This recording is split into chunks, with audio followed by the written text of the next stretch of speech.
নমস্কার, আমি রাজদীপ। প্রত্যেকটা মানুষের কাছেই শিকড়ের টান মানে বড় টান, আর বাঙালির কাছে সেটা বোধহয় একটু বেশি। বাঙালির সব থেকে বড় উৎসব দুর্গাপুজোর শিকড় লুকিয়ে রয়েছে বিভিন্ন বনেদি বাড়ি, থামে, অলিন্দে আর খিলান। তাই এবারের দুর্গাপুজোয় ঘুঙরু হাওয়া বদল আপনাদের নিয়ে যাবে সেই সব শিকড়ের সঙ্গে। ঘুঙরু হাওয়া বদলের সাথে আপনারা দেখে নেবেন উত্তর ও মধ্য কলকাতার বিশিষ্ট বনেদি বাড়ির পুজোগুলো। পুজো পরিক্রমা অনুষ্ঠান সূচি নিয়ে বিশদ বিবরণ রইল তোমাদের জন্য।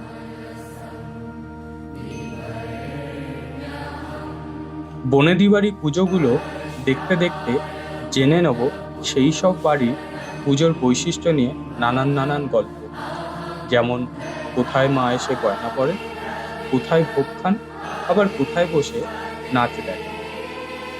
বনেদি বাড়ির বেলজিয়াম গ্লাসের আলোয় আলোকিত হওয়া দশভুজার সন্ধি পুজোর সাক্ষী থাকবো এবার আমরা ঘুঙরু হাওয়া বদলের সাথে।